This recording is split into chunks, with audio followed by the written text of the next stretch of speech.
Parmi les principales règles du succès, les principales règles pour vivre sa vie de leader et d'entrepreneur et rester équilibré, 3 premières leçons. Première leçon, choisissez votre environnement. Les lieux et les personnes que vous fréquentez chaque jour ont une immense influence, une influence considérable sur votre mental, vos croyances, vos idées reçues, vos goûts, vos choix, vos projets. Plus précisément, réalisez que vos projets et que vos buts sont en général, si vous n'y prêtez pas garde, ceux des 5 à 10 principales personnes qui vous entourent et que vous côtoyez au quotidien. Choisissez qui sont vos amis, qui seront vos relations. C'est la première façon de choisir sa vie et de choisir ses projets.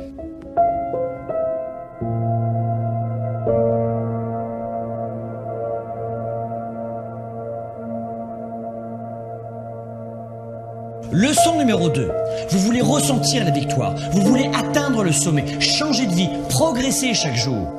Vous voulez garder une vision positive et confiante en l'avenir. Cessez de regarder les informations, les journaux, l'actualité à la télévision ou dans les radios. Fuyez les journaux de nouvelles et d'actualité et autres faits divers, mes amis. Le but des médias avec les journaux de nouvelles et d'actualité, ce n'est pas de vous permettre de réussir à vivre votre vie, mais de capter suffisamment votre attention pour augmenter les audiences et donc pour augmenter leur chiffre d'affaires.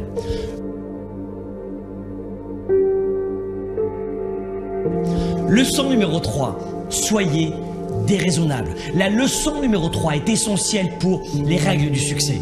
Soyez déraisonnable. Le monde a été bâti par des gens déraisonnables qui ont créé leurs valeurs et qui ont permis à d'autres d'y adhérer. Communiquez quand personne ne veut le faire. Démarchez les clients les plus difficiles. Augmentez vos standards. Ayez l'audace de voir grand quand votre entourage voit petit. Ayez l'audace de choisir vos valeurs, de suivre votre cap et non la masse. La réussite et le succès demandent une forte attitude déraisonnable pour faire de vous un grand leader pour un monde meilleur.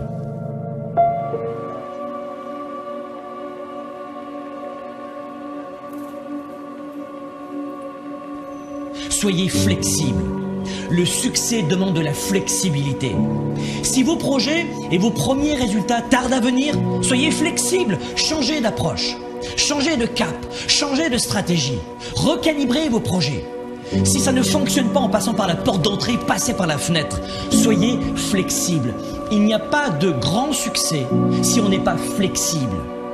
Votre futur sera ce que vous en faites si vous êtes flexible. Pensez à l'avenir. Ces leçons du succès ne sont pas uniquement faites pour vous, mais pour vos proches. Au-delà de vous-même, votre réussite va aussi devenir celle de votre famille, pour qu'elle ne soit jamais dans le besoin. Et puisqu'on en parle, le succès, c'est aussi l'argent. L'argent ne fait pas le bonheur, mais il apporte la liberté, le choix. La liberté de prendre soin de ses proches, de vous-même, de votre santé, de payer les meilleures études et les meilleurs médecins à vos enfants, de créer des emplois, de contribuer auprès de vos églises ou de vos associations, de participer à une cause sociale. Et pour être honnête, moi aussi depuis de nombreuses années, j'affronte des défis, des obstacles, des problèmes, des difficultés. Mais l'argent n'en est plus un. Faites en sorte que l'argent ne soit jamais plus un problème pour vous et pour votre famille. Si vous suivez ces premiers principes du succès, de vie finalement, vous aurez évidemment encore des problèmes et des coups durs, mais l'argent ne sera plus jamais l'un d'eux. Le succès pour vous et pour vos proches, ce n'est pas une option, c'est une obligation. Le succès, c'est une obligation qui doit déclencher en vous le plus fort engagement.